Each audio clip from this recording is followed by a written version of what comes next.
बिस्मिल्लाहिर्रहमानिर्रहीम अस्सलाम वालेकुम। Welcome to my YouTube channel Psycho Knowledge. आज हम डिस्कस करने वाले हैं बुलिमिया निरोसा को। हमने अपने प्रीवियस लेक्चर में ईटिंग डिसऑर्डर डिस्कस किए हैं, जिसमें एनोरेक्सिया निरोसा और बीइंग ईटिंग डिसऑर्डर शामिल हैं।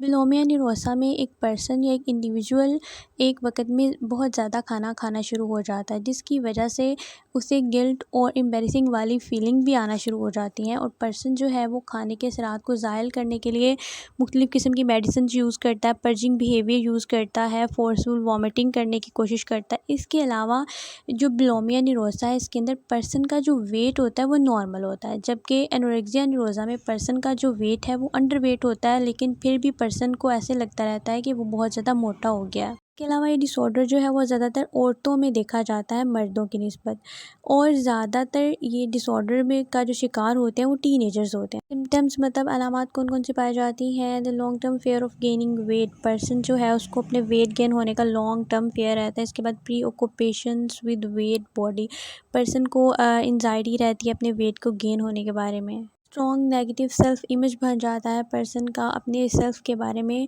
फोर्सफुल वॉमिटिंग करता है, अपने खाने के स्वाद को ज़ायल करने की कोशिश करता है। इसके अलावा पर्सन जो है वो वेट लॉस करने के लिए मुख्तलिफ़ किस्म की एक्सरसाइज करता है या मेडिसिन खाना शुरू कर देता है।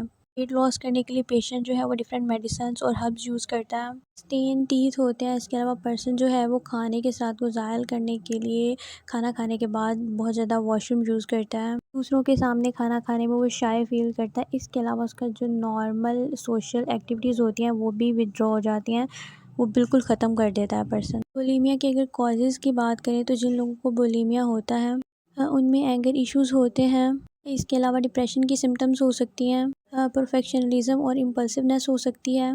जबकि कुछ रिसर्चेस के मुताबिक बुलिमिया में हेरिडिटी का भी बहुत रोल है, और सेरेनिटी डेफिशिएंसी की वजह से भी ये कंडीशन पर्सन को फेस करनी पड़ सकती है। तो जी लास्ट में बात कर लेते हैं बुलिमिया के ट्रीटमेंट की। इसके ट्रीटमेंट जो है वो मेडिकेशंस के थ्रू भी किया जाता है, एंटी डिप्रेसिव के ज़रिए। इसके अलावा साइकोथेरेपी की अगर बात की जाए तो कोग्निटिव बिहेवियर थेरेपी के अंदर नॉर्मल ईटिंग हैबिट लर्न करवाई जाती हैं एक इंडिविजुअल से। इसके अलावा उसके इरेशनल थॉट्स और उसकी ईटिंग हैबिट को चैलेंज किया जाता है। सेकेंड है family based treatment. Family based treatment में अगर कोई पर्सन जो है चाइल्डहुड में अगर किसी पर्सन को या किसी इंडिविजुअल को ये डिसऑर्डर है तो उसकी फैमिली की हेल्प ली जाती है, ताकि वो पेशेंट जो है वो बेहतर तरीके से ठीक हो सके। इंटरपर्सनल साइकोथेरेपी के अंदर जो रिलेशनशिप प्रॉब्लम्स होती हैं उन पर फोकस किया जाता है। मेडिकेशन के थ्रू भी पर्सन का ट्रीटमेंट किया जाता है।